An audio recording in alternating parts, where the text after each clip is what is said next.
소녀가 지나가는 그 길가에서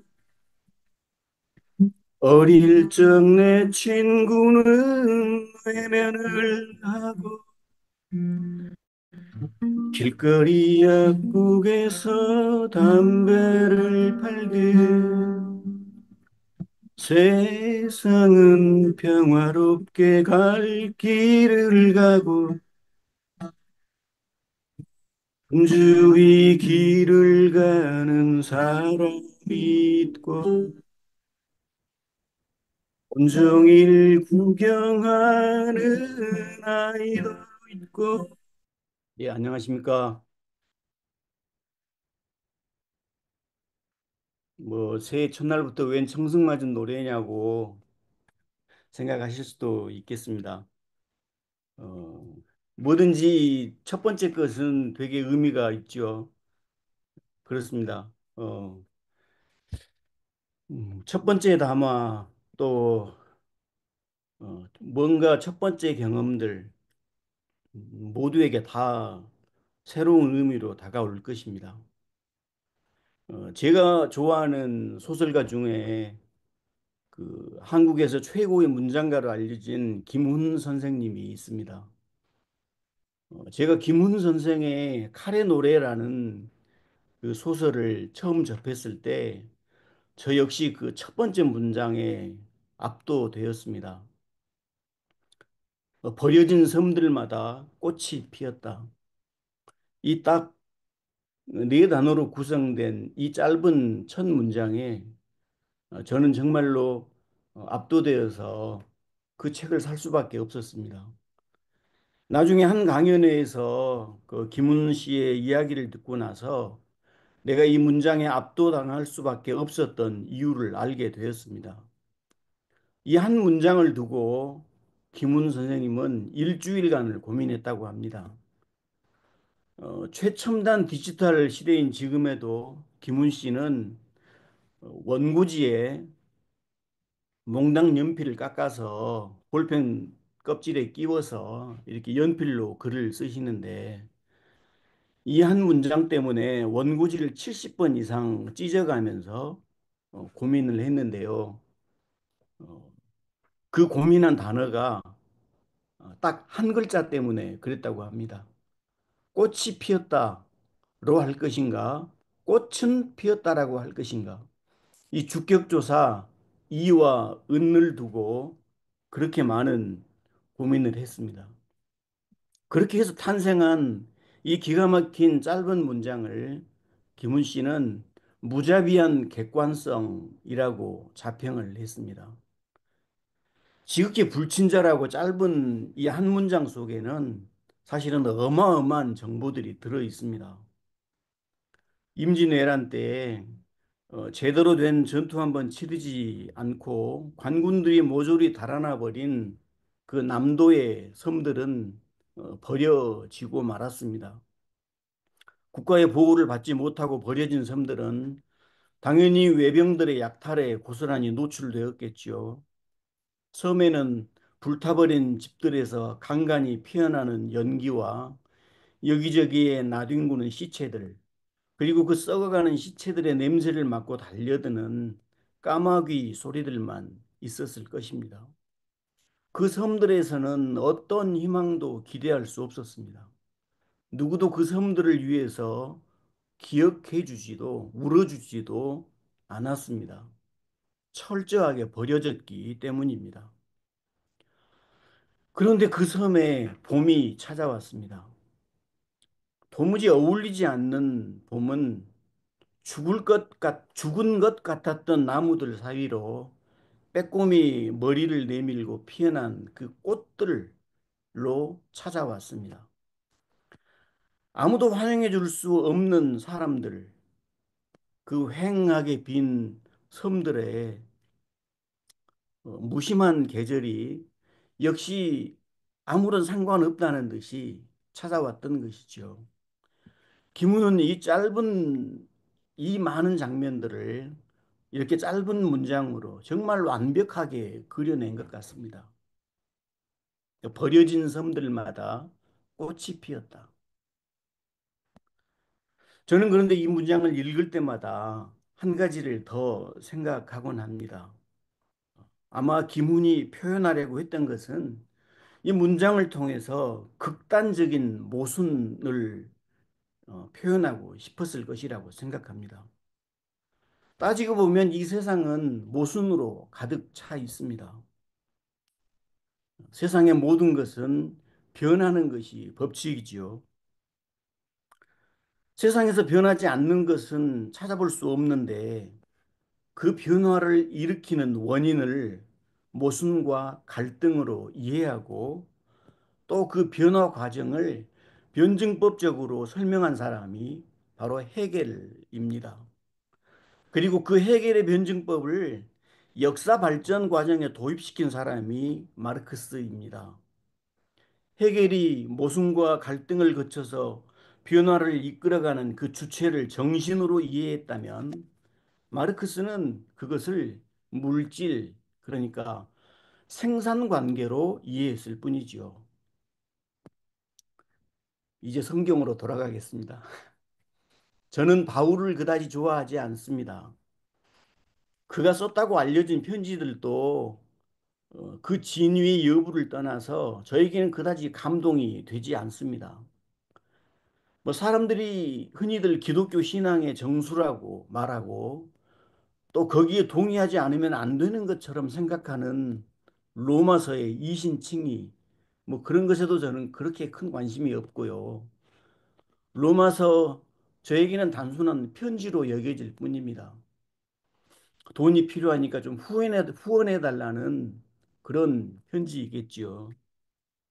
그러나 제가 바울에게 점수를 주는 한 대목이 유일하게 있는데 바로 오늘 읽은 부분입니다.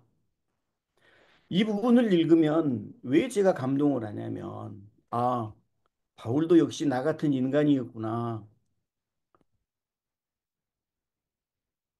자신의 내면에서 발견되어지는 그 위선과 모순 때문에 갈등하고 괴로워하는 모습이 어, 저한테도 좀 위로를 주기 때문입니다. 아, 바울도 그렇게 살았구나. 어, 아침에 샤워부스 안에서 거울을 보면서 자주 어, 거울에 비친 내 모습을 보면서 제가 자주 내뱉는 구절이기도 하거든요. 아, 나는 비참한 사람입니다. 누가 이 죽음의 몸에서 나를 구해줄 것입니까? 뭐 저는 이렇게 멋있게 표현은 하지 않고요. 제 식으로 말합니다. 오메 미쳐불겠네 하고 제가 담화를 시작할 때 불렀던 노래는 1980년대 후반에 다섯 손가락이라는 그룹이 불렀던 2층에서 본 거리라는 노래입니다. 제가 아주 좋아하는 노래입니다. 그런데 노래의 가사를 이해하기는 쉽지가 않습니다. 지극히 좀 이해하기 힘든 모호한 말들로 가득 차 있기 때문입니다. 수녀가 지나가는 그 길가에서 어릴 적 내 친구는 외면을 하고 길거리 약국에서 담배를 팔듯 세상은 평화롭게 갈 길을 가고 분주히 길을 가는 사람이 있고 온종일 구경하는 아이가 있고 이게 무슨 내용일까요? 그래서 이 노래가 만들어진 배경을 알아야 합니다. 이 노래를 작곡한 이두헌 씨가 이 곡을 쓸 무렵에 아마 2층 집에서 살았나 봅니다.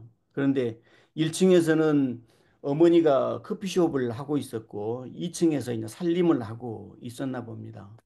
매일 밤늦게까지 작업을 하다가 느지막하게 일어나서 1층에 내려가서 커피를 한 잔 얻어 마시고 좀 앉아 있다가 다시 2층으로 올라와서 곡을 쓰는 일들을 했겠죠.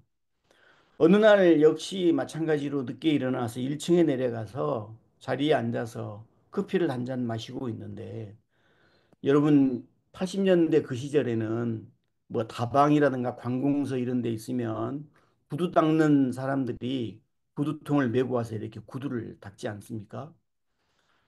어느 구두 닦기 청년이 구두통을 메고 와서 자기 앞에서 구두 닦으세요 하고 있는데 자세히 보니까 자기 국민학교 때 친구였던 것이죠. 그래서 반가운 마음에 너무 반가워서 야, 나 모르겠어 하고 인사를 했는데 그 친구는 자신과 눈이 마주치자마자 황급히 문 밖으로 나가 버렸다는 겁니다. 섭섭한 마음을 뒤로 하고 2층에 다시 올라가서 창문을 열고 거리를 내려다보았는데 지금껏 보아왔던 것과는 전혀 다른 풍경들을 그 시간에 이두원 씨가 볼 수 있었다고 이야기합니다. 그 거리에는 아무 일 없었던 듯이 너무 밝은 표정으로 대화를 나누면서 지나가는 몇몇 수녀들이 있었고요. 그 수녀들 사이로 구두통을 메고 뛰어가는 그 친구의 슬픈 뒷모습이 보였습니다. 그러고 보니 분주하게 지나가는 사람들 사이에서 온종일 사람 구경하는 것처럼 우두커니 서 있었던 그 소녀는 사실 껌을 팔고 있었습니다. 자신도 매일같이 그 거리를 지나가면서 담배를 파는 약국 앞에 항상 서 있었던 그 소년을 그냥 지나쳤는데 말이지요. 그렇게 해서 만들어진 이 노래의 원래 가사는 이렇습니다. 수녀가 지나가는 그 길가에서 어릴 적 내 친구는 구두를 닦고 길거리 약국에서 담배를 팔듯 세상은 모순 속에 깊어만 가고 분주히 지나가는 사람이 있고 온종일 껌을 파는 아이가 있고 그런데 이 곡을 발표할 때 예전에는 그 뭐 공연윤리위원회, 음반심의위원회 같은 데서 심의를 하지 않습니까? 심의기관에서 압력이 들어와서 이 가사가 바뀌어져야만 했다라고 이야기합니다. 여러분, 2층에서 본 거리라는 노래에서 여러분은 가장 중요한 단어가 뭐라고 생각하십니까? 저는 모순이라고 생각합니다. 늘 내 눈앞에서 보이는 평면에서 보았을 때는 결코 보이지 않았던 모순들이 2층이라고 하는 그리 멀지도 않은 거리와 공간에서 보니 비로소 보였다는 것이죠. 또 나 역시 그런 모순으로 가득 찬 세상을 살아가고 있다는 것이 보였다는 것입니다. 그래서 노래의 후렴에 보면 2층에서 본 거리 안개만 자욱했어. 안개만 자욱했어. 그러나 안개만 자욱한 거리가 자신은 늘 평화로운 거리처럼 생각하고 있었다는 것이죠. 여러분 그렇다면 모순은 과연 해결될 수 있을까요? 제가 60년을 살아보면서 내린 결론이 있는데 모순은 결코 해결될 수 없습니다. 해결될 수 없다는 뜻을 지닌 단어가 바로 모순입니다. 모순은 단지 극복될 수 있을 뿐입니다.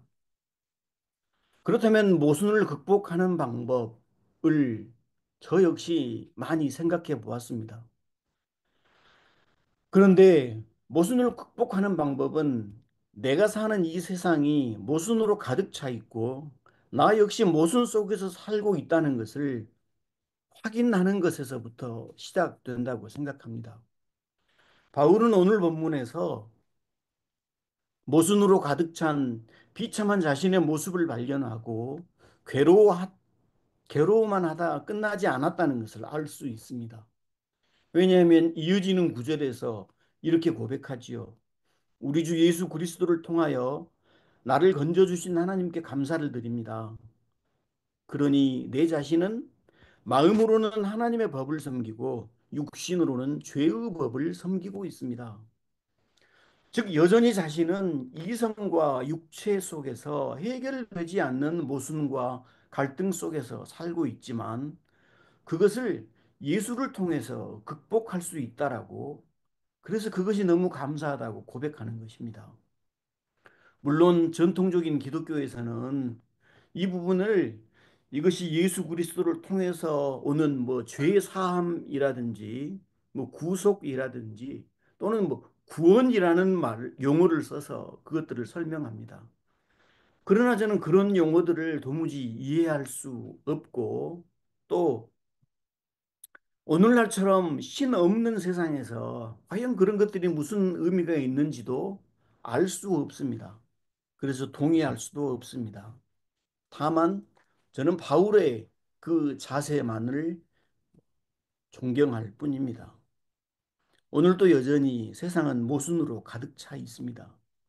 여러분은 2024년 연말부터 새해 첫 달까지 지금 이어지고 있는 이 한 달 어간의 동안 여러분 이렇게 극심한 혼란과 모순을 경험해 본 적이 있으십니까? 저는 해외에서 살고 있지만 어, 너무 그것들 때문에 막 하루하루를 보내는 게 힘이 들 정도인데 그것을 현장에서 목격하고 계시는 여러분은 어떻습니까? 그렇습니다.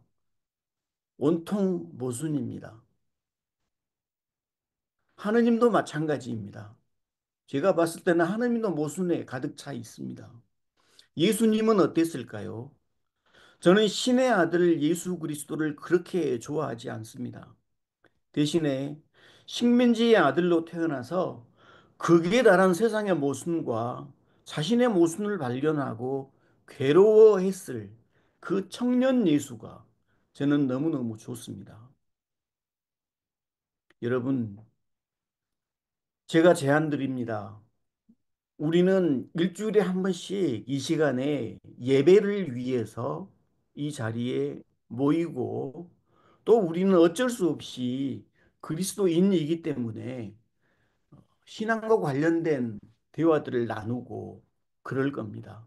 하지만 모순으로 가득 찬 세상과 모순으로 가득 찬 내 자신을 발견하고 극복하기 위해서 이제는 조금 더 죽게 가까이 하나님과 가까이만 가려 하지 마시고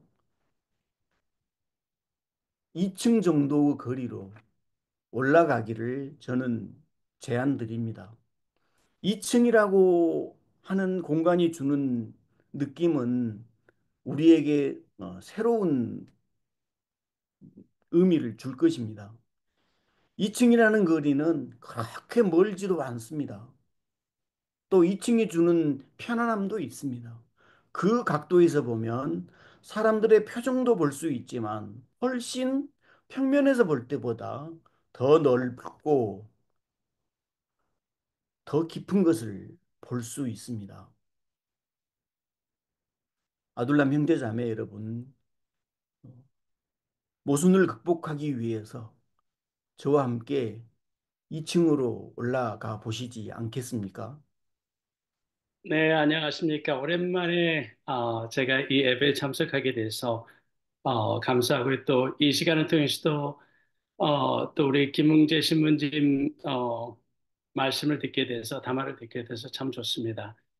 오늘 말씀 많이 감명받았고요. 제가 지난 11월 달에 한국에 가서 느꼈던 게 있습니다. 아직 가을인데 노란색, 초록색, 붉은색 가을 위에 눈이 내렸더라고요. 눈이 내리는 보니까 세상은 눈이 덮여 있고 붉은색, 초록색, 빨간색이 다 했는데 참 어색한 조합이었어요. 그 위에 눈이 덮여 있는 모습이 어색한 조합인데 아름답다. 세상은 어색한 조합인데 아름답다는 생각을 제가 그때 했었어요. 그래서 오늘 모순이라는 얘기를 들으면서 참 세상은 우리가 바라다 보는 것은 참 다르구나 하는 생각도 해보고요. 저는 모순이라는 단어보다는 이런 단어가 어떨까 생각해 봤어요. 다르다. 모순이라고 생각하는 것은 저는 개인적이라고 생각해. 내가 가지고 있는 나의 모습이 모순일 수는 있겠다 싶은 생각하지만 세상을 바라다 보는 2층에서 내가 내려다보는 그 모습은 다른 모습이었던 것 같다는 느낌이 들거든요.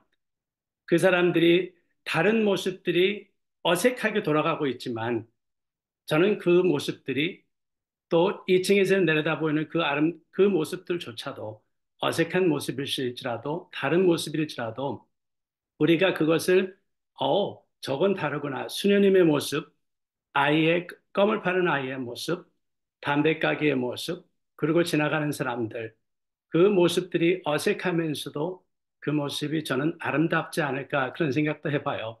세상은 우리가 다름을 인정하고 다름을 우리가 표현할 때 이런 말을 해요. 우리가 세상 살아가는데 모든 사람들이 melting pot. 그러니까 모든 게 막 섞여가지고 있다고 생각한다고 생각해요. 근데 저는 그게 그 단어보다는 inclusive. 그러니까 포함되어 있다. 라는 단어가 더 좋은 것 같다는 느낌이죠. 모든 게 섞여가지고 있는 것보다는 나는 여기에 소속이 돼 있어. 다른 모습으로 소속이 돼 있어. 그렇기 때문에 그러면 우리가 소속감은 느껴지는 거잖아요. 다르지만. 그러면서 그렇게 아름답게 보여주는 거잖아요. 저는 세상을 그렇게 보고 싶습니다. 한국이 지금 아픈 모습을 가고 있고 거기를 위해서 기도하고 있는 모습이지만 저는 다름과 서로에 섞여 있다기보다는 포함되어 있어서 하나가 되고 아름다운 거, 다르기 때문에 또한 아름다운 모습이 좋지 않을까 그렇게 생각해 봤습니다. 오늘 김웅재 사장님 얘기를 듣다 보니까 그 생각이 들었어요. 감사합니다.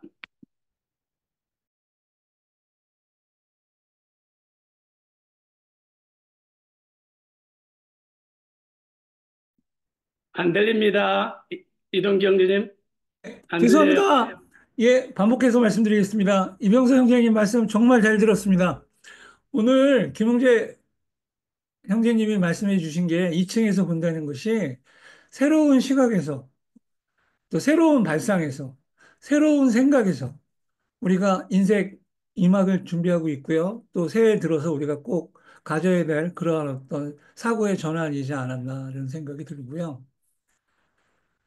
또, 예, 박선배 형제님. 예. 예, 어, 이 모순 얘기를 나오면 초나라의 때 무기 상인 이야기가 생각이 나잖아요.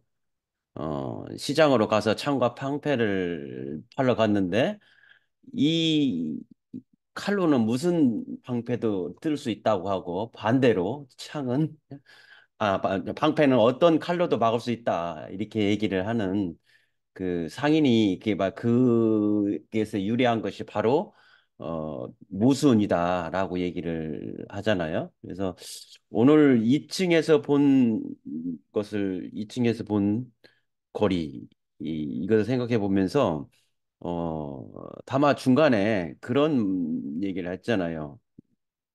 이틀 아니 작년 말 올 초에 너무나 많은 모순적인 것들이 있다. 참 공감을 합니다. 그죠?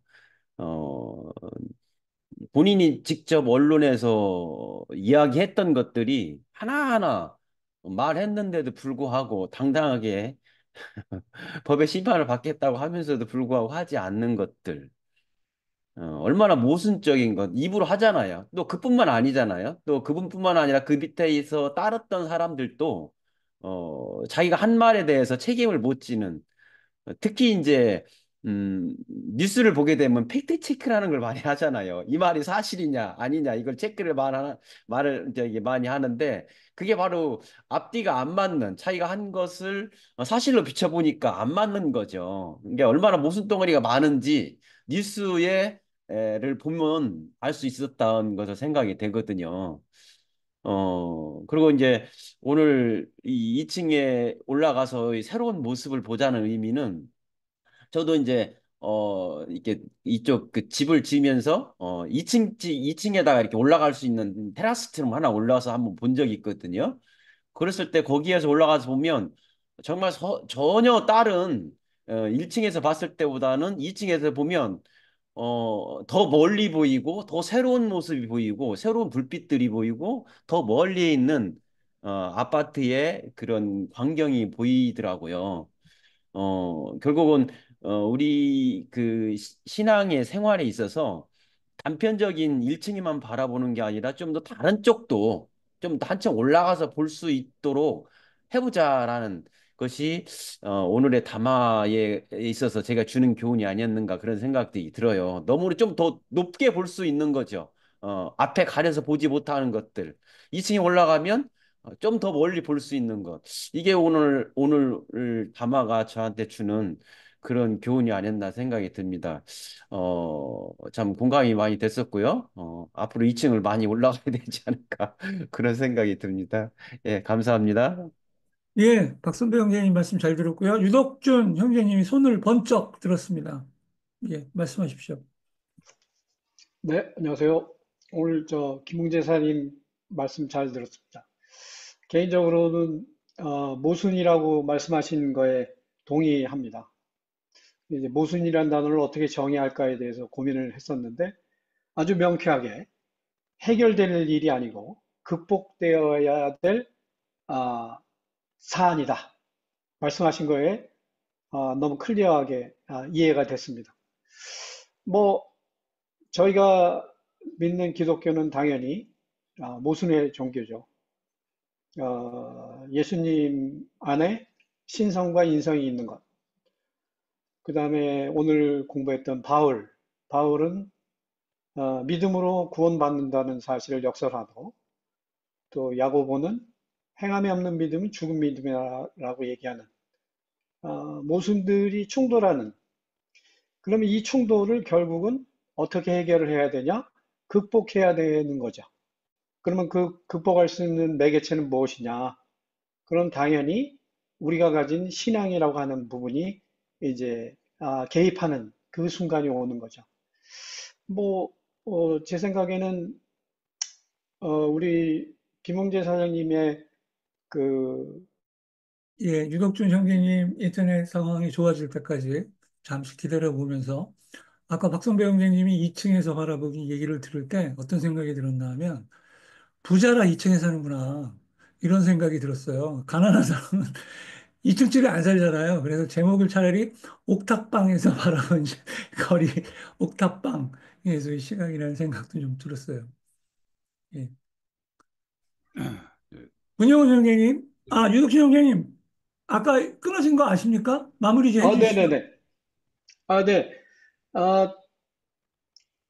제가 김웅재 사장님의 그 구도의 방법에 동의하는 것과 또 좋아하는 것 중에 하나는 철저하게 우리 사장님은 어, 아래에서부터 위로 향하는 어, 아래부터 위로 향하는 신앙의 구도의 길을 걷고 계신 것을 너무 어, 좋아합니다. 개인적으로.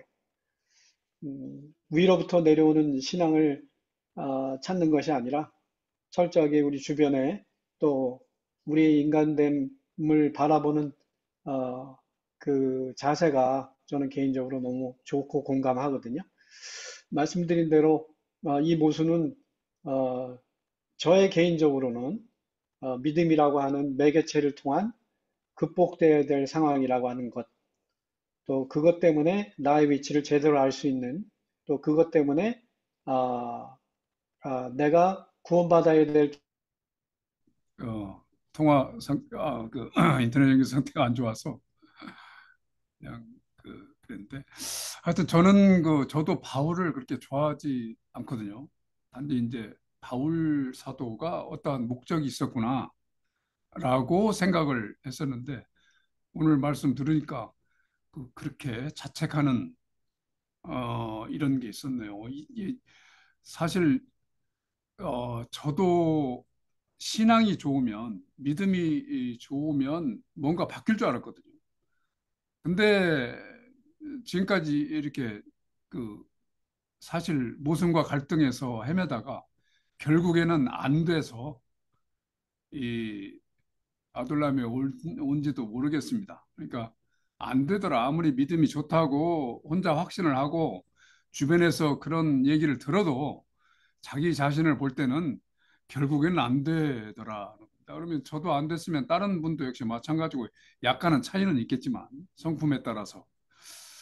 그래서 이번에 2층에서 본 거리를 근데 김웅재 형제님 어떻게 이런 노래를 주로 많이 하시는 것 같아요. 참, 앞으로도 이런 것들을 좀 많이 소개를 해 주셨으면 좋겠는데, 저도 지금 이번에 제주항공 이 참사를 그렇게 깊게 못 느끼다가 어제 아시는 분을 통해서 아시는 가족이 네 분을 잃은 사건을 어제 얘기를 듣고 오늘 이제 그분은 이제 장례식장에 가셨는데 그 어머니의 팔순을 잘 이렇게 치르고 이제 부부가 이제 너무나 이제 고생했다 해가지고 이제 부부가 아들 셋 중에 둘째 아들의 부부가 자기 부인이 또 그 부부만 가기 뭐하니까 자기 오빠 부부를 같이 가자 해가지고 네 분이 갔는데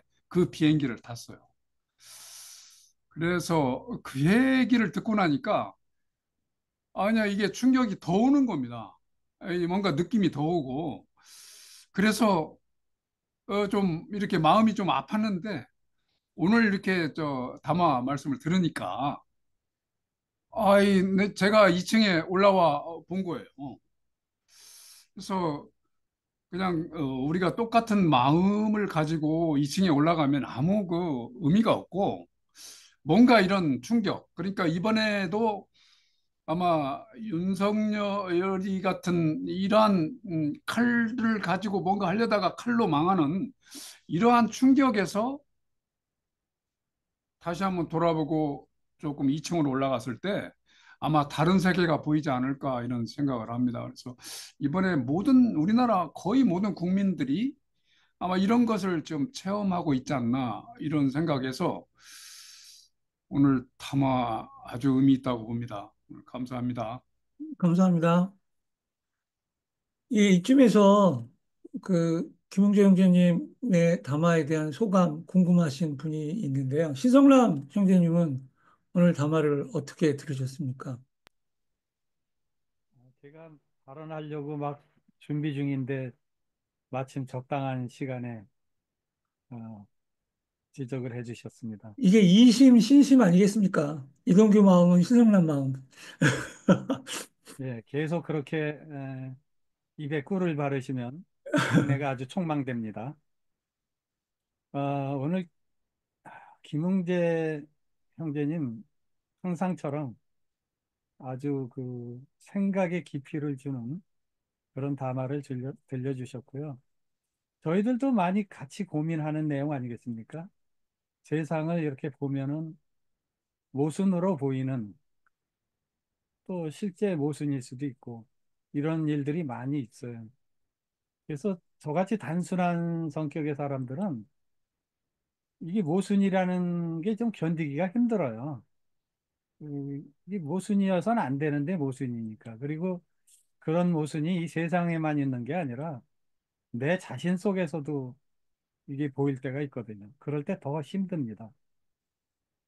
근데 오늘 담아 들으면서 가장 고민했던 것 중에 하나는 2층에서 바라보자 그랬는데, 이게 집을 이사해야 되나? 2층은, 이거 우리 집 2층 아닌데, 이거 어떻게 해야 되나?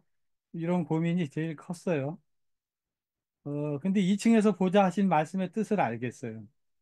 예, 좀 평면적으로 보지 말고 입체적으로 볼 때 좀 다르죠. 그런데 사실 세상을 보면은, 어, 이 모순으로 가득 찬 것도 사실일 수 있지만, 다른 면에서는 신비도 가득 차 있다. 그러니까 내가 모순을 다 이해 못하는 것처럼 내가 이해하지 못하는 신비로도 이 세상은 가득 차 있다. 아주 쉬운 예를 들자면은 저는 도저히 이 우주를 이해할 수가 없어요. 뭐 우주가 뭐 별이 뭐 천억 개 곱하기 천억 개다. 그것도 모자라서 이제는 뭐 만억 개 곱하기 만억 개다. 이게 기술이 발전할수록 별의 숫자가 자꾸 늘어나는 거예요. 그건 좋아요. 그러면은 도대체 그 은하계 넘어서 또 넘어서 가고 그 끝이 있다고 치죠. 그럼 그 끝에 뒤엔 또 뭐가 있냐? 이 공간이라는 것을 담을 수 있는 또 다른 공간은 뭐냐? 그 공간의 끝은 어디냐? 저는 이 그냥 저도 공학을 전공한 사람 입장에서 보면 이 자연만 해도 이해를 할 수가 없어요. 그러니까 우리 사람의 한계를 넘어서는 것들이죠. 그래서 우리는 이 자연만 이해 못하는 것이 아니라 이 인생도 이해 못하고 우리 인간도 이해 못하고 이 사회도 이해하기 참 힘들다. 그래서 이제 2층에서 내려다보는 2층에서 바라보는 지혜도 필요하고 여기서 어떤 사람은 절망을 느낄 수도 있고 어떤 사람은 그 가운데서도 희망을 버리지 않는 저는 그것이 신앙이라고 생각해요. 저는 솔직히 말하면 신앙을 빼고 세상을 바라보면 상당히 절망적이라고 생각을 합니다. 요즘 우리 사회 돌아가는 것도 그렇고요. 뭐 거짓말을 밥 먹듯이 하는 사람들, 또 그런 사람들이 출세를 해서 권력을 잡고 부를 누리고 이런 것이 모순 아니겠습니까? 그런데 그 가운데서 희망의 끈을 놓지 않는 사람들, 저는 이 사람들이 신앙인이라고 생각을 합니다. 오늘 생각할 수 있는 담화를 들려주신 김흥재 형제님 감사드립니다.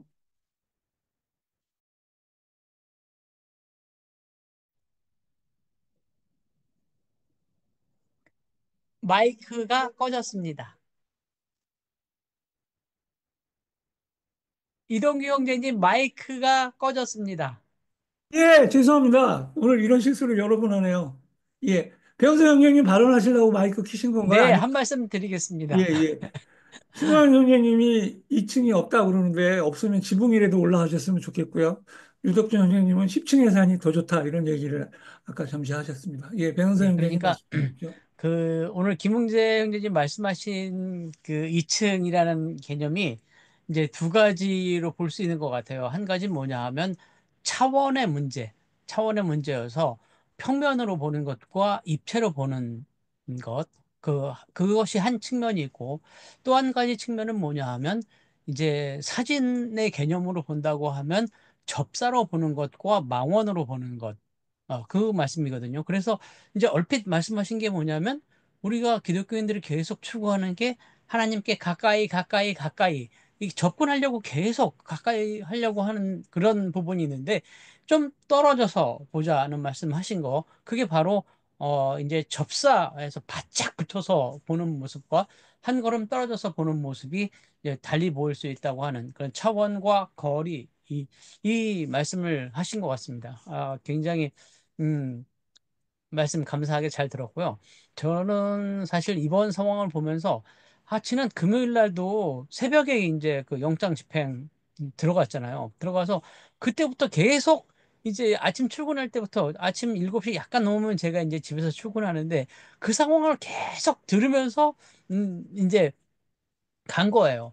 가가지고 8시 반 도착했는데 박물관에 그때까지도 아직 소식이 없는 거예요. 근데 계속 듣고 있을 수는 없으니까 일단은 이제 업무를 시작하고 중간에 이제 딱 들었는데 아직도 뭐 4시간째, 5시간째 대치하고 있다. 그러다가 결국은 포기하고 되돌아온 1차 이제 집행이 그렇게 됐잖아요. 무진장 답답했죠. 물론 다들 다 그러셨겠지만, 무진장 답답했는데, 그리고 나선 좀 상황이 좀 달라진 게 여러 가지를 제안하는 사람, 이런저런 의견을 내는 사람들이 있었는데, 이런 의견을 내는 사람이 있었습니다. 체포영장이라는 게 어차피 그게 48시간 안에 조사를 마쳐서 다시 영장을 청구해가지고 구속을 하든지 이래야 될 상황이기 때문에 만약에 체포영장이 그렇게 어려운 상황이 되면 그것을 근거로 해서 구속영장 청구할 수 있다 법상으로. 그래서 구속영장을 아예 청구해서 영장을 받을 수 있으면 그게 훨씬 더 한 가지 일을 줄일 수 있는 상황이기 때문에 더 효율적일 수 있다. 그런 의견을 내는 그법 전공한 사람 얘기가 있었습니다. 그래서 그 얘기를 들으면서 역시 우리가 믿어야 될 것은 합하여 선을 이룬다라고 하는 부분, 그 부분에서 그 믿음에서 떨어지면 안 되겠다라고 하는, 그러니까 우리는 뭐 정말 일희일비할 수밖에 없는 게 우리 인간의 본성이잖아요. 그래서 금방 실망했다, 금방 웃기도 하고 화를 내기도 하고 어, 낭망에 빠지기도 하고 그러는데, 에, 긴 호흡에 봤을 때, 에, 조물주의 선하신 의지를 믿는다고 하면, 당장 일희일비할 것은 아니다라는 생각을 하게 됐고, 그런 면에서, 어, 하나님께서 버리시지 않을 거다. 그게 반드시 무슨 뭐 우리가 봤을 때 해피엔딩으로 끝나지 않는다고 할지라도 그것이 긴 호흡으로 봤을 때 역사의 발전으로 봤을 때는 역시 긍정적인 면으로 뭐갈 것이다. 라고 하는 어, 대로 귀결이 돼서 지금은 마음이 편합니다. 네, 이상입니다. 예, 감사합니다. 그래서 제가 10시 전후에 기차를 탔기 때문에 오늘 여기 이제 들어온 거좀 있기는 했는데 지금 기차 안에서 아마 소음이 상당히 시끄럽게 들릴 것 같고 그래서 다른 의견보다도 지금 여기 기왕에 들어왔으니까 인사나 드리려고 이렇게 말씀을 전합니다. 서울 이제 저녁에 이제 밤새 유튜브를 통해서 이제 한국에서 일어나고 있는 일들 이제 검색도 하고 이제 실황을 계속 이제 지켜보았는데 오늘 아침까지도 수많은 그 청년들이 서울에는 지금 눈이 많이 오고 있는가 봐요. 그래서 그 비닐을 뒤집어 쓰고 그 눈을 맞으면서 거리를 지키고 있는 많은 청소년들을 보았습니다. 그래서 이제 어제 저녁에 제가 결심을 하고 뭐 한 사람 가서 머리수 채우는 것이 무슨 의미가 있겠나 이런 생각도 들었지만은 그래도 어찌됐든 서울 올라가서 오늘 낮에 아마 거기 한남동에서 집회가 있었고 그래서 거기 현장에 가서 좀 지켜보려고 지금 아침 일찍 지금 차를 타고 올라가고 있는 중입니다. 이제 제가 올라간 사실을 아는 이제 지인이 주일날 어디 가느냐 예배 안 드리고 이렇게 얘기를 해서 제가 이제 거기다 대고 하는 몇 명은 하지는 않았지만 속으로 어, 우리가 이제 보통 예배 드릴 때 하나님은 영이시니 예배하는 자는 신령과 진정으로 예배할지니라 이렇게 앞서서 고백을 하고 덴마크에 있을 때도 항상 제가 그렇게 했었는데 신령과 진정이 뭐냐? 그것은 어떤 시간과 공간이 정해진 속에서 우리가 어떤 마음의 자세를 말하는 것이 아니라 우리가 주일날에 예배가 진정한 예배가 되려고 한다면 주일날이 아닌 요기간의 삶 속에서 우리가 어떻게 하나님의 말씀을 추구하고 또 하고 순종하려고 애를 쓰는가 완벽하게 하나님의 욕구를 우리가 들을 수는 없기 때문에 그런 정도의 마음 자세가 없이 그 주일날 어떤 시간과 장소에 모여서 드리는 예배는 하나의 세레모니밖에 안 되기 때문에 그건 의미 없는 예배고 진정한 예배가 되려면 6일의 현장에서 그 예배에 참여하는 그런 마음의 자세를 가져야 된다. 그렇게 늘 저는 이제 강조를 했고 이 6일의 신학 그렇게 이름을 붙여가면서 이제 강조를 많이 했던 일이 있습니다. 그래서 뭐 그런 차원에서 오늘 또 예배 시간 좀 늦을 수도 있지만은 오늘 우리 한국 사회에서 그리고 또 어떤 면에서 전 세계적으로 가장 큰 이슈 중에 하나인 현장을 찾아가는 것이 시간 맞춰서 예배 드리는 것만큼은 아니겠지만 어찌됐든 나름대로 의미가 있겠다 싶어서 지금 올라오고 있는 중입니다. 오늘 이제 담화에 대해서 아까 제가 한 말씀 드리고 싶었는데 기회를 안 줘서 그냥 지나가는가 이렇게 생각을 했는데 제가 덴마크에서만 이제 32년 사역하고 제가 스스로 은퇴를 선언하고 이렇게 돌아왔는데 덴마크 우리 교회는 작은 교회지만 아마 거의 50% 이상이 PhD 이상의 그런 학력을 가진 사람들입니다. 그래서 제가 간혹 이제 그 박사들한테 붙들고 지금 하고 있는 전공 과목이 뭐냐. 그리고 나같이 이게 이런 그 분야에 대해서 전혀 알지 못하는 사람이 가장 쉽게 설명하는, 가장 쉽게 이해할 수 있는 형식으로 나한테 그 당신이 하고 있는 일을 설명해봐라.